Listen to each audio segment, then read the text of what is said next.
rebounding. Just how much of that is just urgency? I'd say, quite a bit of it is, honestly.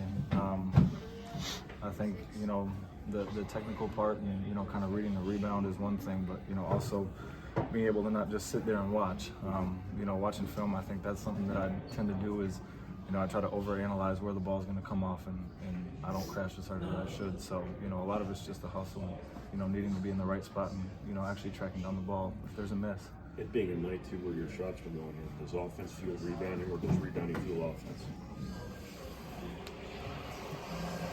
I mean, I'd kind of say maybe a little bit of both. Obviously, we have guys on the team that score a majority of the points, and that's how it is, most games, and it should be that way.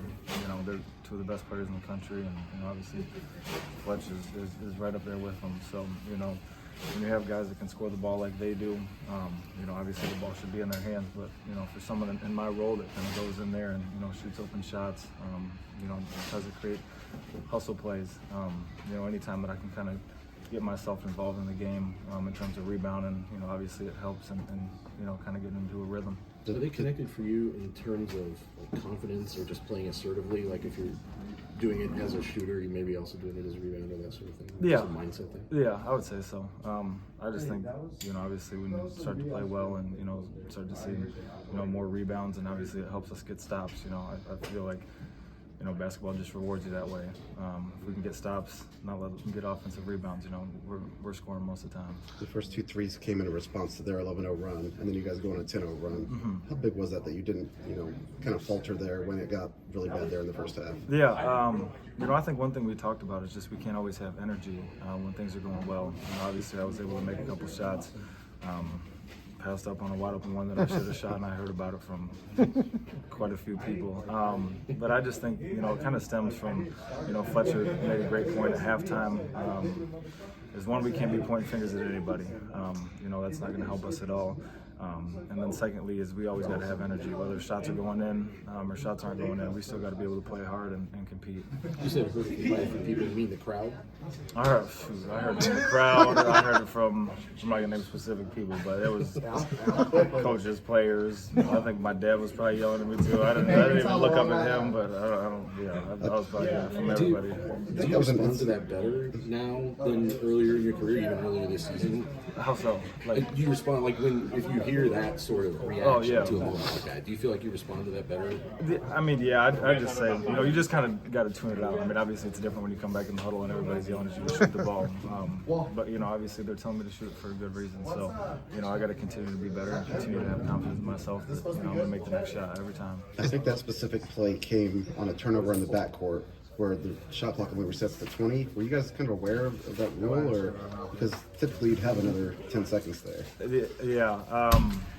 Well, I was talking to the refs about it, and it was kind of a quick turnaround. Obviously, we got the ball, and then there's 10 less seconds on the clock than what there normally is with the 30 seconds. So.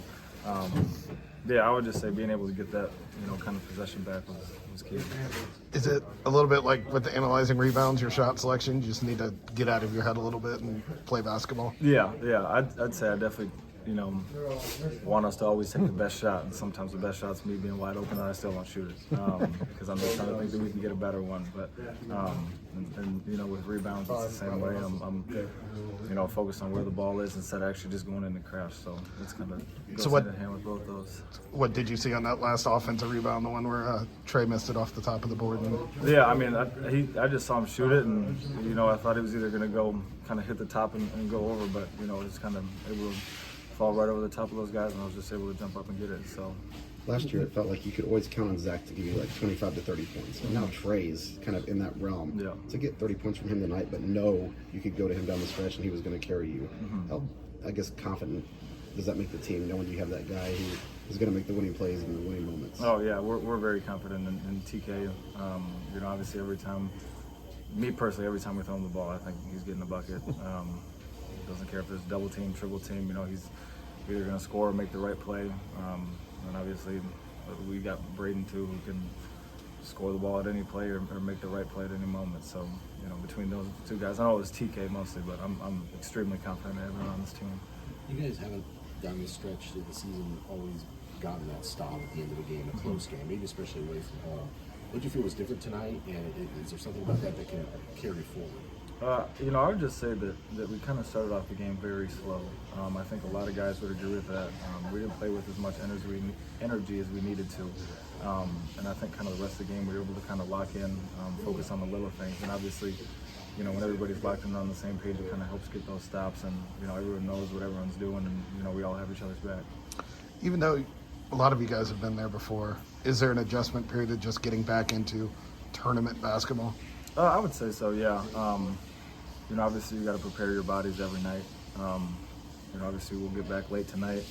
We'll have things in the morning, and then, the downtime when we have it tomorrow is very important. Recovery, being able to hydrate and take care of your bodies. That's extremely important when you come to these back-to-back games.